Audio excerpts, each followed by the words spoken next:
ahora tenemos el análisis con el reconocido abogado de inmigración Ángel Leal. Ángel, muchísimas gracias por acompañarnos en Canela News. ¿Es buena señal que Marco Rubio esté negociando el retorno de un inmigrante deportado por error a El Salvador?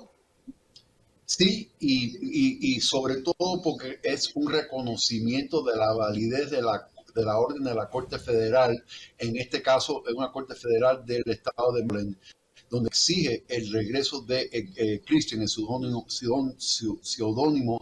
Christian, de la persona quien fue erróneamente deportada a El Salvador, porque esta persona forma parte de una demanda colectiva que se llama el caso de JOP, porque entró a este país como menor no acompañado de adulto. En total, según los reportes de prensa, hay 3 inmigrantes deportados por error. Uno es el famoso caso del salvadoreño Kilmar Abrego García, expulsado a El Salvador. El segundo es el venezolano Daniel Lozano Camargo, deportado también a El Salvador. Y una tercera persona guatemalteca con iniciales OCG, deportado a México. ¿Cada vez son más?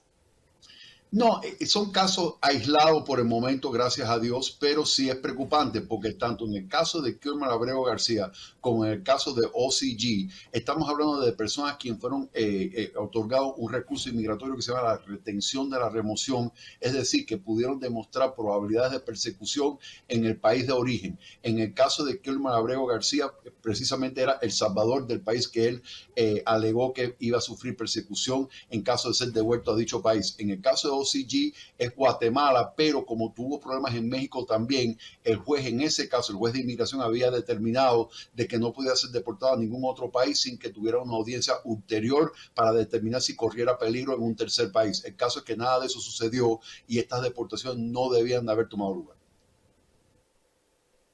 Ahora, en el caso de Lozano Camargo, como vimos en el reportaje, tiene antecedentes de posesión de droga, tiene 2 arrestos. En fin, muchos seguidores de Trump dicen que precisamente estos son los migrantes que no quieren tener en Estados Unidos, pero enviarlos a terceros países sin haber peleado su caso en las cortes, ¿te parece que es una solución? No, para nada. Y hay un debido proceso legal. Y no estoy ignorando los antecedentes penales, pero él formó parte o él forma parte de una demanda colectiva que es el caso de JOP.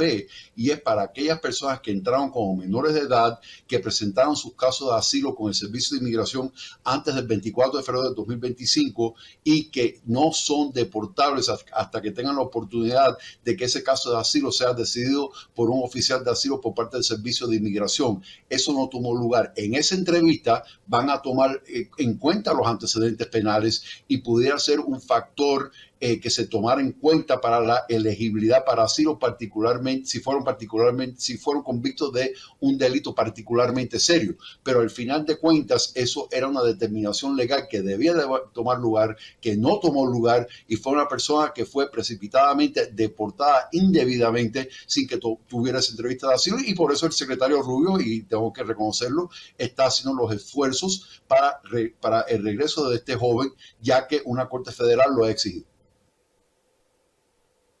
Y si logran regresar, ¿qué les espera en el ámbito legal nuevamente de vuelta en los Estados Unidos? Bueno, esa entrevista de asilo, donde hay quien duda de que va a calificar para asilo por los antecedentes penales, pero al final de cuentas esa es una entrevista que debe de tomar lugar con un oficial de asilo y es una persona no deportable hasta que tome lugar esa entrevista o no califica para asilo. Y brevemente, Ángel, ¿podrías comentarnos cuál es tu comentario respecto a las redadas, las tácticas que están utilizando, cada vez con más violencia y sobre todo están enmascarados, no están identificados, los autos no tienen placas? ¿Es esto legal? ¿Es ético? Bueno, para parar a una persona tiene que tener una sospecha razonable de que es una persona que ha cometido una ilegalidad inmigratoria y que va a huir.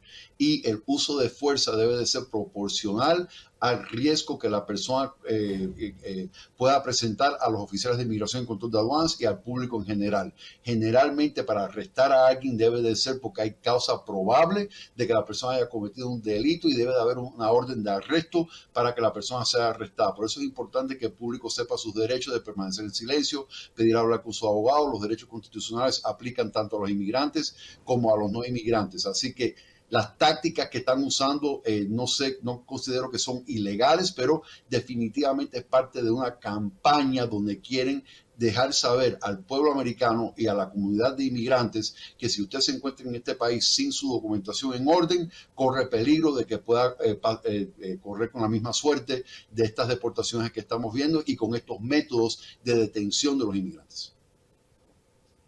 Sí, y esta campaña está teniendo mucho éxito de este lado. Muchísimas gracias. Ha sido Ángel Leal, abogado de inmigración.